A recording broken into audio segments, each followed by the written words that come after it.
نحمده ونصلي على رسوله الكريم اما بعد فاعوذ باللہ من الشیطان الرجیم بسم اللہ الرحمن الرحیم۔ میرے نہایت واجب الاحترام اور قابل قدر سامعین، آپ سب احباب کا تہ دل سے شکریہ کہ آپ میرے چینل داستان محبت پر تشریف لائے۔ تو چلتے ہیں ہم آج کی پہلی قسط بسلسلہ تاراج کارواں کی طرف اور سنتے ہیں اور پڑھتے ہیں۔ کربلا کی دوپہر کے بعد کی رقت امیز داستان سننے سے پہلے ایک لرزہ خیز اور دردناک منظر نگاہوں کے سامنے لائیے۔ صبح سے دوپہر تک خاندان نبوت کے تمام چشم و چراغ جملہ عوان و انصار ایک ایک کر کے شہید ہو گئے۔ سب نے دم میں رخصت دل کی زخمی سطح پر ایک نئے داغ کا اضافہ کیا۔ ہر تڑپتی ہوئی لاش کی آخری ہچکیوں پر امام علی مقام حضرت امام حسین پاک علیہ السلام مقام میدان میں پہنچے، گود میں اٹھایا، خیمے تک لائے، زانوں پر سر رکھا اور جامع نثار نے دم توڑ دیا۔ نظر کے سامنے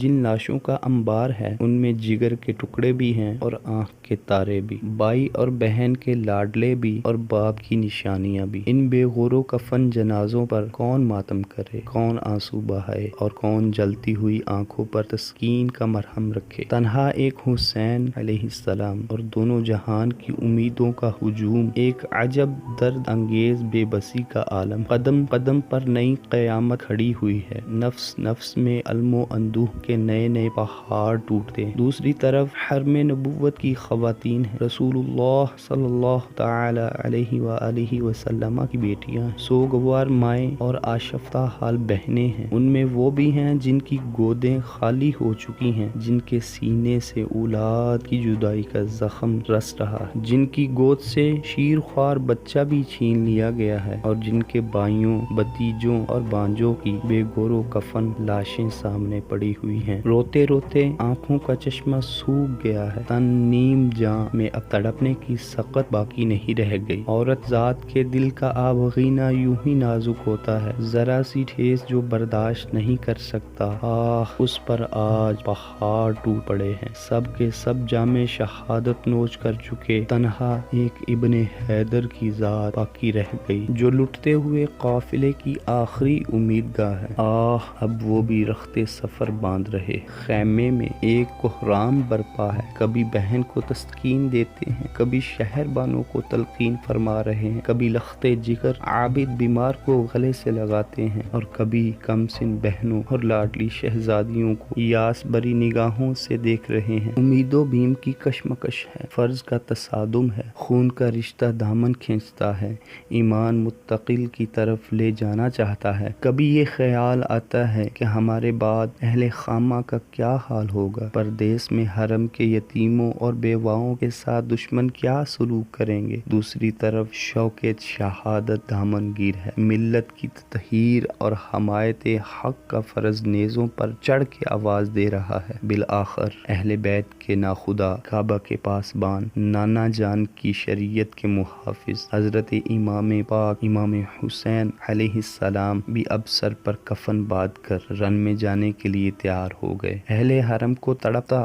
بلکتا اور سسکتا چھوڑ کر امام علی مقام خیمہ سے باہر نکلے اور لشکر اعداء کے سامنے کھڑے ہو گئے۔ اب ذرا سا رک جائیے، ذرا سا ٹھہر جائیے اور آنکھیں بند کر کے منظر کا جائزہ لیجئے۔ ساری داستان میں یہی وہ مقام ہے جہاں انسان کا کلیجہ شک ہو جاتا ہے، بلکہ پتھروں کا جگر بھی پانی ہو کر بہنے لگتا ہے۔ 3 دن کا ایک پیاسا بھوکا مسافر تنہا 22,000 تلواروں کے نرغے میں ہے۔ اللہ اکبر! دشمنوں کی خون ریز یلغار چاروں طرف سے بڑھتی چلی آ رہی ہے۔ دروازے پر اہل بیت کی مستورات اشکبار آنکھوں سے یہ منظر دیکھ رہی، لمحہ لمحہ پر درد و غم کے اتھاہ ساغر میں دل ڈوبتا جا رہا ہے۔ کبھی منہ سے چیخ نکلتی ہے، کبھی آنکھیں جھپک جاتی ہیں۔ ہائے رے تسلیم و رضا کی وادی بے عیاں، پھولوں کی پنکھڑی پہ قدم رکھنے والی شہزادیاں آج انگاروں پر لوٹ رہی ہیں، جن کے اشارہ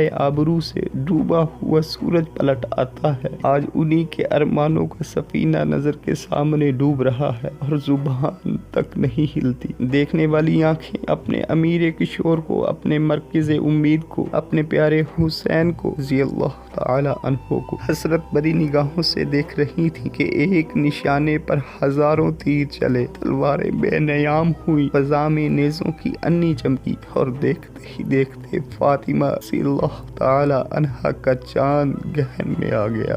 زخموں سے چور، خون میں شرابور، سیدہ کا راج دولارا جیسے ہی فرش پر تشریف لایا، کائنات کا سینہ دہل گیا، کعبے کی دیواریں ہل گئی، چشمے فلک میں خون برسایا، خورشید نے شرم سے منہ ڈھانپ لیا، اور گیتی کی ساری فضا ماتم و اندوہ سے بھر گئی۔ ادھر ارواح طیبات اور ملائکہ رحمت کے جلوہ میں جب شہید اعظم کی مقدس روح عالم بالا میں پہنچی تو ہر طرف ابن حیدر کی امامت دیکھتائی کا غلغلہ بلند ہو رہا تھا۔ ادھر خیمے میں ہر طرف آگ لگی ہوئی تھی، صبر و شکیب کا خرمن جل رہا تھا، یتیموں، بیواؤں اور سوگواروں کی آہ و فغاں سے دھرتی کا کلیجہ پھٹ گیا، امیدوں کی دنیا لٹ گئی۔ آہ، بیچ مندار میں کشتی کا ناخدا بھی چل بسا، اب بنو ہاشم کے یتیم کہاں جائے، کس کا منہ تکے؟ کاشانہ نبوت کی وہ شہزادیاں جن کی عفت و سرا میں روح الامی بھی بغیر اجازت کے داخل نہ ہوں، تسلیم صبا بھی جن آنچلوں کے قریب پہنچ کر ادب کے سانچے میں ڈل جائے، آج کربلا کے میدان میں کون ان کا محرم ہوگا جس سے اپنے دکھ درد کی بات کہیں؟ ذرا اپنے دل پر ہاتھ رکھ کر سوچئے سامعین کہ ہمارے یہاں ایک میت ہو جاتی ہے تو گھر والوں کا کیا حال ہوتا ہے۔ غمگساروں کی بھیڑ اور چارہ غروں کی تلقین، صبر کے باوجود آنسو نہیں تھمتے، اضطراب کی آگ نہیں بجھتی، اور نالائے فریاد کا شور کم نہیں ہوتا۔ پھر کربلا کے میدان میں حرم کی ان سوگوار شہزادیوں پر کیا گزری ہوگی جن کے سامنے بیٹوں، شوہروں اور عزیزوں کی لاشوں کا انبار لگا ہوا تھا، جو غمگساروں اور شریک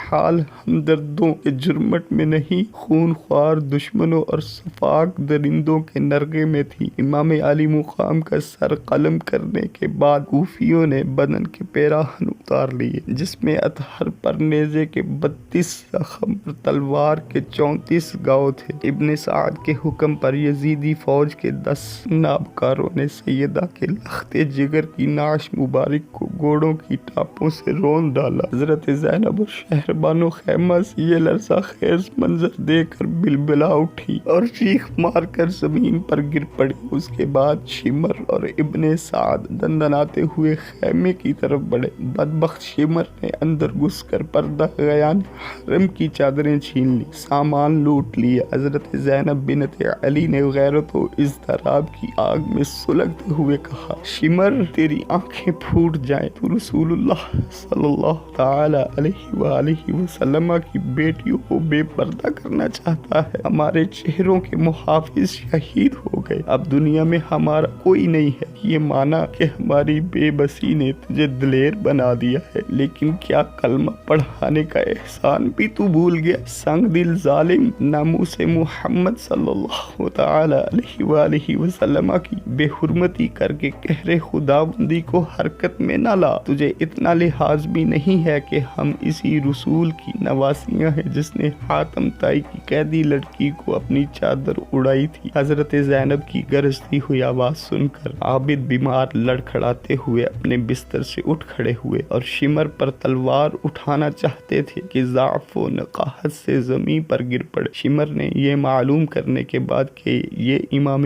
حسین علیہ السلام کی آخری نشانی ہے، اپنے سپاہیوں کو حکم دیا کہ اسے بھی قتل کر ڈالو تاکہ حسین رضی اللہ تعالی عنہ کا نام و نشان دنیا سے بالکل مٹ جائے۔ لیکن ابن سعد نے رائے سے اتفاق نہ کیا اور معاملہ یزید کے حکم پر منحصر رکھا۔ شام ہو چکی تھی، یزیدی فوج کے سردار جشن میں مشغول ہو گئے۔ ایک پہر رات گئے تک سرور و نشاط کی مجلس گرم رہی۔ ادھر خیمے والوں کی یہ شام غریباں قیامت سے کم نہیں تھی۔ حرم کے پاسبانوں کے گھر میں چراغ بھی نہیں جل سکا تھا، ساری فضا سوگ میں ڈوب گئی تھی۔ مقتل میں امام کا کچلا ہوا لاشا بے گور و کفن پڑا تھا۔ خیمے کے قریب گلشن زہرا کے پامال پھولوں پر دردناک حسرت برس رہی تھی۔ رات کی بھیانک اور وحشت خیز تاریکی میں اہل خیمہ چونک پڑتے تھے۔ زندگی کی یہ پہلی سوگوار اور اداس رات حضرت زینب اور شہر بانو نے بڑی مشکلوں سے کاٹی۔ رات بھر خیمے سے سسکیوں کی آواز آتی رہی، آنکھوں کا دھواں اٹھتا رہا اور روحوں کے قافلے اترتے رہے۔ آج پہلی رات تھی کہ خدا کا گھر بسانے کے لیے اہل